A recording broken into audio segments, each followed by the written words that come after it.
Allô, bonjour.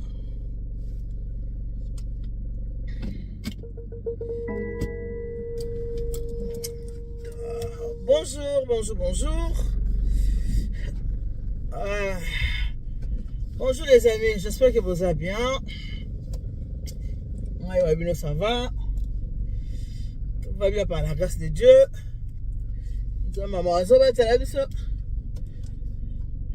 qui m'est allé. Voilà. Eh, pour toi, 17h. Mais t'as là, mon lili.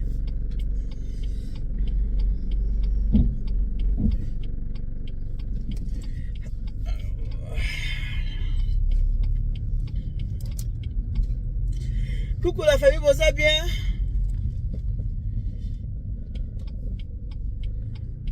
Moi, ça va. Dieu fait grâce. Tout va bien avec Jésus-Christ de Nazareth. Bon. Là.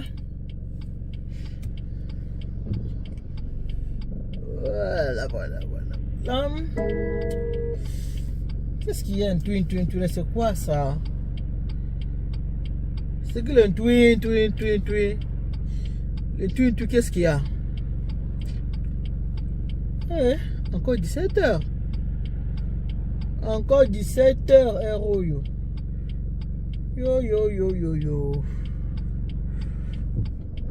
Allez.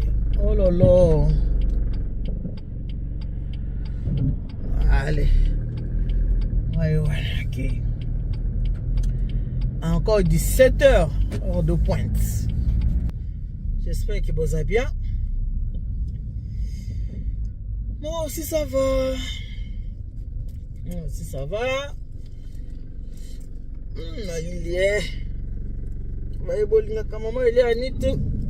Votre deuxième maman va bien. Bon. Tout cela mon qui. Bon, vous tout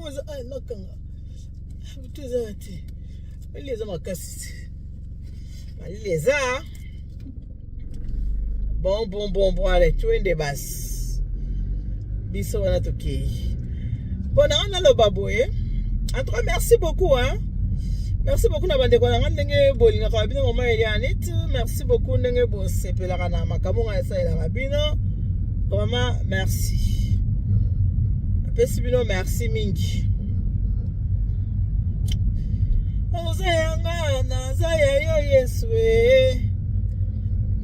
Merci. Tout la bouée. Ça mo bandeko. Mbale mi sato benga mais il y a ni tout moni fin de l'année boye. Faut pas que ça ba émission pour na batou.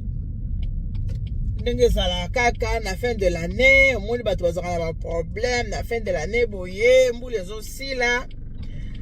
Pour na koyeba ko bongisa ka makambo.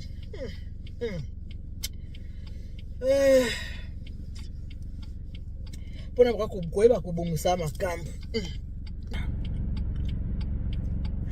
Maman Eliane, au moni quand même comme ça moi émission. Moi de trois personnes beninga la fin de l'année boye. Ko sola quand même na bat. Punaise de gonfler. Ya rouler prix d'aman sambe na ngai. Maman ne c'est nous tout mutachila ngai. Mon pepe na pine maman Nana koko champe na pine te zone makamunga na kosa te o ko champe na pine o. Monsieur mon mari mutasala kango. Makambo yo te ke no champe na pine o. Na kosuka wapi o. Komelinga pine za de gonfler o. Mama yake na mama. On se comment twin. Babi rouler malembe pine za de gonfler. Kika malembe. Naina bo bandeko bampanga munu 27 bandeko bozotala ngai. O bandeko babila ngamba mai need force pa émission na fin de l'année boyo pona bato. Maman, en tout cas ngai na kobepisa tala ngai te pona sala émission que la fin de l'année pona bato ko sa nini koyeba ko bongisa est-ce que to bepisa to bongisa non tous les ans kali kambo moko to bando sala kaka chaque année non ça c'est abusé chaque année to bando sala kambo moko Donc on a fait quoi en décembre, bon, on a depuis tout ça déjà en mois de décembre. Allez, bis on to bandi, ba de ko moni, ndenge sa boye, ndenge to sala na ki mabe, to limbisa na te to za bongo. Ah non. Pourquoi on a le bongo? Parce que mutu oza mukolo. Amna conscience bi ke naza boye naza mukolo. Sala makamba mikolo. So oza mukolo fo sala mamba mikolo, okolinga te, osala mabe. Pour la fin de l'année, pour vendre d'abord bon ça. Mais non, c'est pas comme ça que ça se passe. Mambo bon ça mamba bana miki. On a baby vininge za la raté, bana bazo yo kanate. Mais oza déjà mukolo, ce qui déjà mutu. Na kata famille na yo, oza problématique. Na musala problématique, na ba amitié na problématique. Ah non. Pour vendre d'abord bon ça, nini. Vaut mieux qu'on vende bon ça te. Comme ça oza la bien mutu bi ke tete na bon ça te. Hein? Tout ça quand même mikolo toko ozonga la raté mbula nyoso kalika moko na fin de l'année boye to bongisa makambo na fin de l'année est-ce que yo mutu ozana amna conscience bando bakete banda janvier ti novembre na sala kama be banda janvier ti novembre na sala kama sumu pour na décembre na sala kuma musantu ati pas comme ça na sala nga masumu na nga na décembre na kuma musantu ah non bongo te. La Bible lobi qui différence faisant na ba obasambela kana ba obasambela kate. Hein? Tangu déjà oza mukolo. Faisant la différence ki ngana mukolo o aza mwana mukie. So oza na 20 ans, osama comme des mwana 10 ans sala kate. So oza na 30 ans, sala makambo ko mwana 20 ans ninga sala kate quand même on est d'accord. Parce que c'est ngama Méliane, moi émission pour la fin de te, sur la fin de nos années mais mieux continuer nango. Et continuer nango. Comme ça au terre muto vandi penzo bi et nous même c'est un an et c'est les 2 ans et c'est les 3 et c'est les 4 ans c'est mieux au moins muto montant on se corriger aux en a besoin le battre qui a pour la fin de l'année est-ce que bon ça comme la fin de l'année bon ça m'a à la fin de l'année on a aucun débrouillé on a dépassé bien pour comprendre on a un volant volant Xavier que malembe malgré tout solo là. Je vais comme ça. Est-ce que kozala malamu na baninga ezaka na décembre? Faut za malamu na baninga na janvier, na février, na mars. Ezaka décembre te. Ninga zela ka na fin de l'année, ba problème. Faut ko sambela ko benga na kufa, na koma na 2025 au nom de Jésus, na 2024 yo te. Il faut ko sambela tango nyoso tout. Chaque jour eza bonne année. Mukolo nyonso nzamba sele za mbula sika.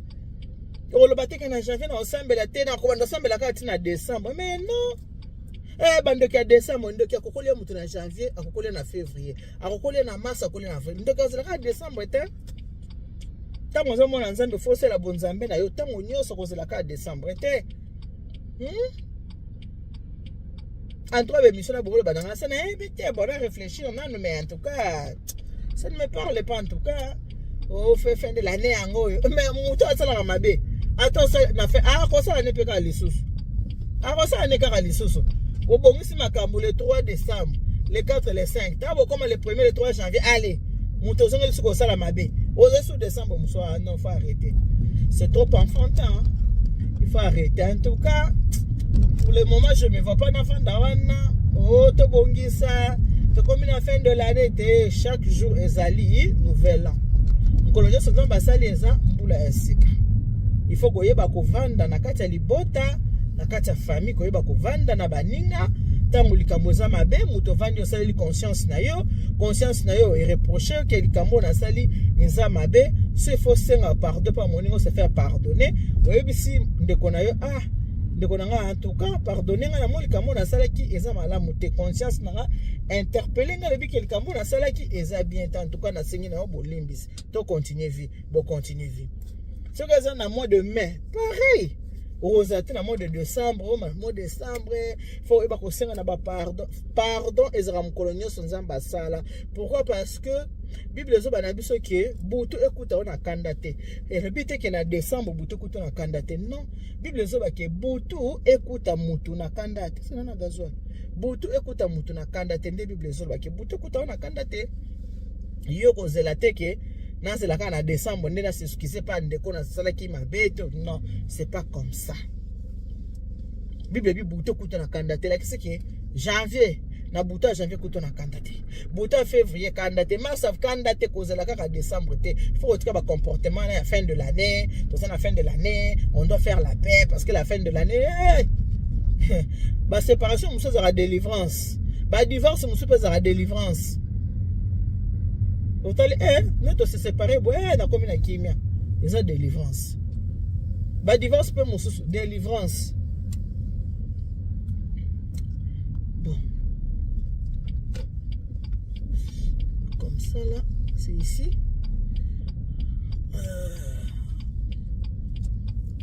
Est-ce que la côte a vanté?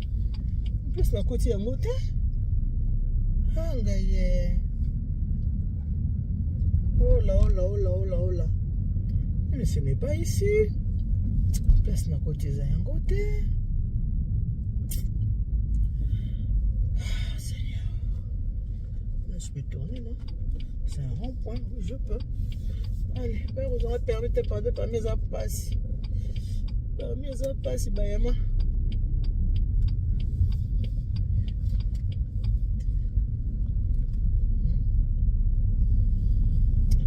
Ce n'est pas ici. Je dois continuer.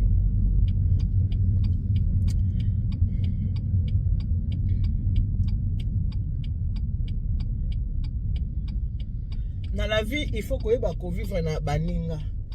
Surtout tant aux ans à ma bé, qu'on se faire pardonner, très important. Ceux qui montent aux ans à ma bé, qu'on se faire pardonner. Mutu, avant, au banda kotala ma bé, ya batu mususu, eza malamu nanu mutu, yo moko mitala. Yo moko, o mitali na yo moko. Avant, ya banda ko condamner batu. Mususu, mutu, avant, condamner mutu. Est-ce que je suis parfaite? Est-ce que moi je ne fais pas du mal aux gens? Est-ce que parce que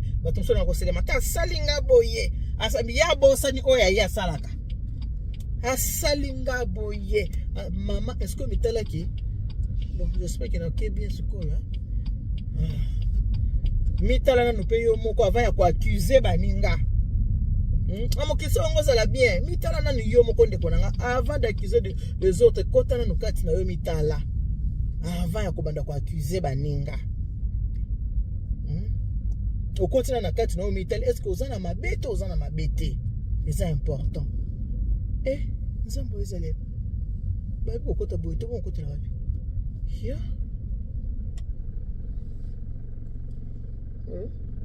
C'est pas ici? Oh là là oh là là, c'est comment? Oh là là oh là là.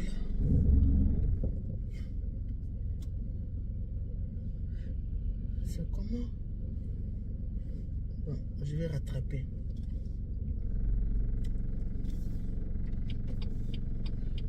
Je vais rattraper ici.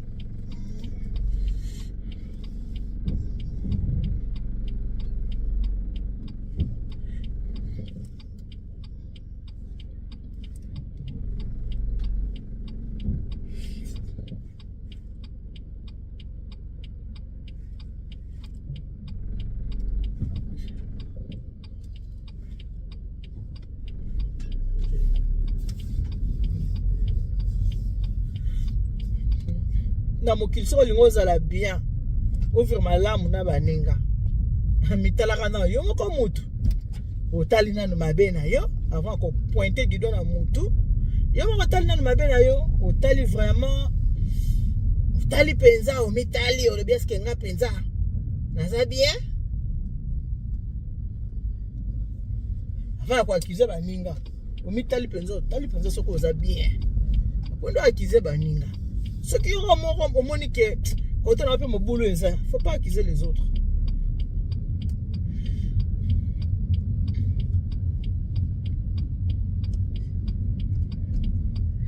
Bon.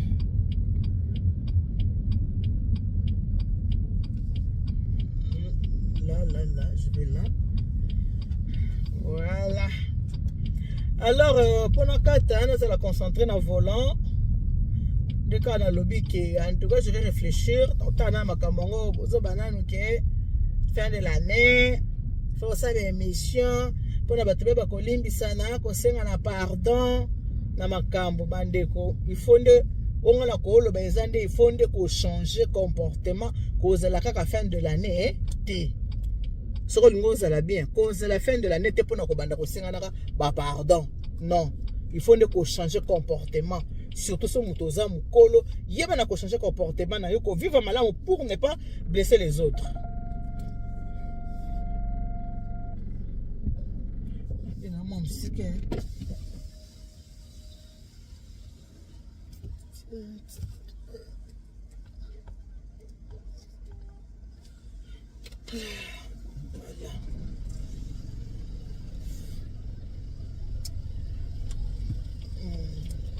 Bon, alors on a comme concentré. Nous le connaissons place Nagaré, hein. Donc place Monagaré, tu vas continuer ma soirée après.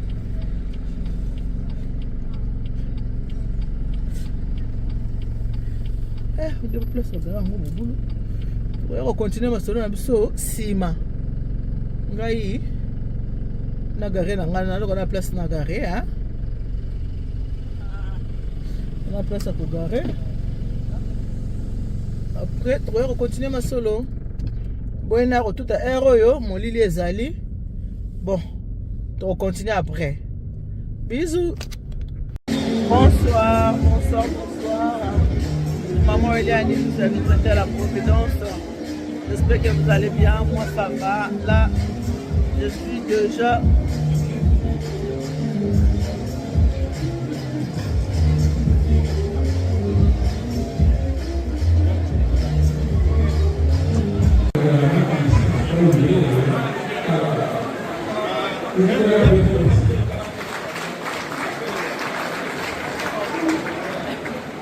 Parallèlement, nous avons travaillé ensemble à Citara et donc Nathalie et Sam Pixel.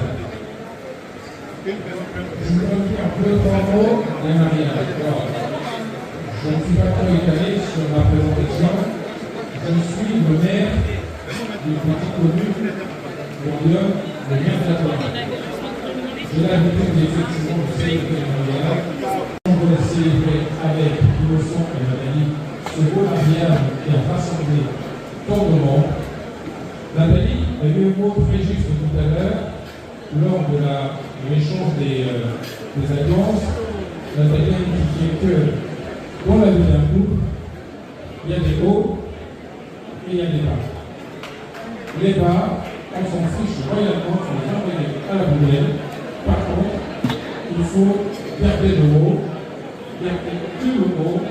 Et avec ça, on a son bon vol et on ira le plus loin possible jusqu'à ce que ce soit la vente sépare le couple. D'accord? De nouveau, vous pouvez les applaudir.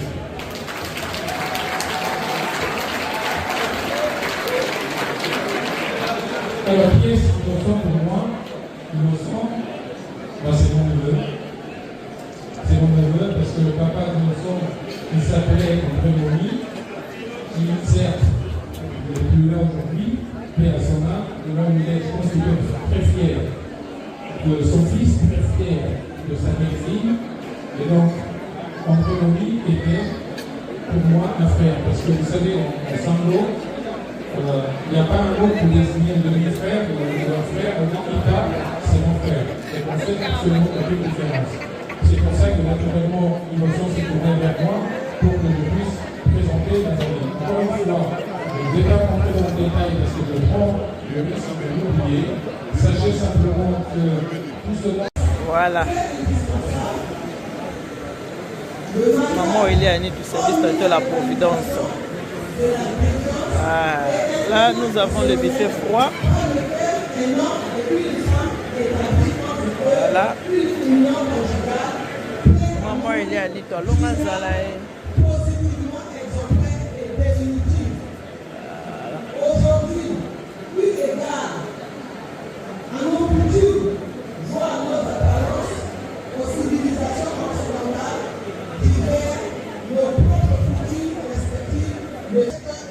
Voilà, c'est bien moi, maman Eliane, c'est moi.